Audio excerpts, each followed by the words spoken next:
सीता को कौन उठा के ले गया? श्री राम जी को नहीं मालूम। सीता को कहां ले गया? श्री राम जी को नहीं मालूम।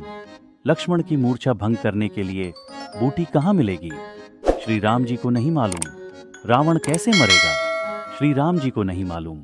दो छोटे छोटे बच्चे लव और कुश को मारने के लिए पूरी सेना भेज दी, वो किसके बेटे हैं? श्री राम जी को ये भी मालूम नहीं। हंसी आती है जब लोग कहते हैं दुनिया चले ना श्री राम के बिना।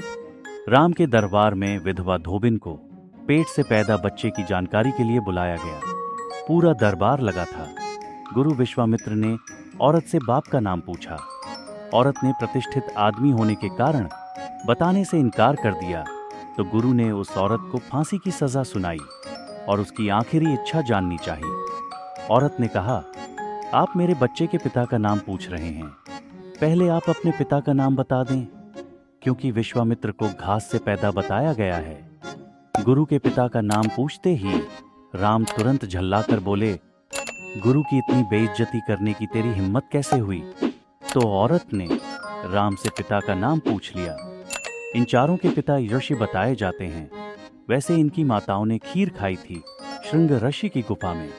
तो लक्ष्मण तुरंत बोले, तूने बड़े भाई का अपमान किया, तुझे जिंदा नहीं छोड़ूंगा। औरत ने इनसे भी बाप का नाम पूछ लिया। इसके बाद सीता बोली, तूने मेरे देवर जी का अपमान किया, इसकी जबान काट लो। औरत ने सीता से भी बाप का नाम पूछा, जो गधे से पैदा हुई है। सीता का अपमान सुनकर तुरंत हनुमान बोल पड़े, तूने सीता माता का अपमान किया, तुझे मैं गदा से जमीन में गाड़ दूंगा। औरत ने तुरंत हनुमान के बाप का नाम पूछा। हनुमान भी बाप का नाम नहीं बता पाए। अंत में औरत ने कहा कि यहाँ सब के सब नाजायज बाप के हराम की औलादें हैं और मेरे बेटे के बाप का नाम पूछ रहे हैं। सबसे पहले अपने अपने बाप के नाम पता करके आओ, फिर हमसे पूछना। शिक्षा क्या मिली? जिसे सोने के हिरण और असली हिरण का फर्क समझ में ना आए, वो कैसा अंतर्यामी, कैसा भगवान। दिमाग की बत्ती जलाइए, अंधविश्वास दूर भगाइए, पाखंड का पर्दाफाश। हम जिस समय बिजली के तार को पकड़ते हैं, करंट हमें उसी समय लगता है। जिस समय कुत्ते को छेड़ाते हैं, कुत्ता उसी समय काटता है। आग में जिस समय हाथ डालते हैं, हाथ उसी समय जलता है। जिस समय कोई हमें मारता है, चोट उसी समय लगता है, दर्द उसी समय होता है। किसी को जहर दे दिया जाए तो जहर का असर उसी समय तुरंत शुरू हो जाता है।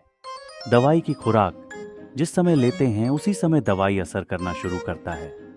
मगर देवी देवता की पूजा करके जिस समय उनको खुश करते हैं, उनके आशीर्वाद, पूजा का असर उसी समय क्यों नहीं शुरू होता है? लक्ष्मी की पूजा करने के बाद हम धनवान क्यों नहीं बन जाते हैं? सरस्वती की पूजा करने के बाद हम ज्ञानी और बुद्धिमान क्यों नहीं बन जाते हैं? हनुमान जी की पूजा करने के बाद हम बलशाली क्यों नहीं बन जाते हैं? गणेश जी की पूजा करने के बाद हमें रिद्धि सिद्धि क्यों नहीं प्राप्त हो जाता है? कोई हमें वरदान देता है तो उसका असर उसी समय क्यों नहीं शुरू होता है? कोई हमें श्राप देता है तो उसका असर उसी समय क्यों नहीं शुरू होता है? देवी देवता का अनादर करने वाले का नुकसान उसी समय क्यों नहीं होता है? भगवान को गाली देने वाले का नुकसान उसी समय क्यों नहीं होता है? सत्यनारायण कथा करने के तुरंत बाद सारे दुख समाप्त क्यों नहीं हो जाते हैं? महामृत्युंजय मंत्र का जाप करते ही बीमारी तुरंत क्यों नहीं ठीक होता है? क्रिकेट और चुनाव में जीत के लिए आज भी महामृत्युंजय मंत्र का जाप जारी है, मगर दिमाग से पैदल लोगों को कितना भी समझाओ समझ नहीं आता। पाखंडी पंडे तुम लोगों को बेवकूफ बनाकर बिना किसी श्रम के मलाई काट रहे हैं, पागल बना रखा है। इनके पल्ले कुछ नहीं है। आपके मेहनत और पसीने की कमाई को हड़पने के लिए धूर्त पंडे पुजारियों ने गेरुआ पहनकर आपके सामने पाखंड रच रखा है। दिमाग की बत्ती जलाओ, अंधविश्वास दूर भगाओ। जय विज्ञान, जय संविधान। सोचो, बुद्ध, कबीर, फुले, शाह, अंबेडकर और उनके संविधान के बाद से इनके अवतार अवतरित क्यों नहीं हो रहे?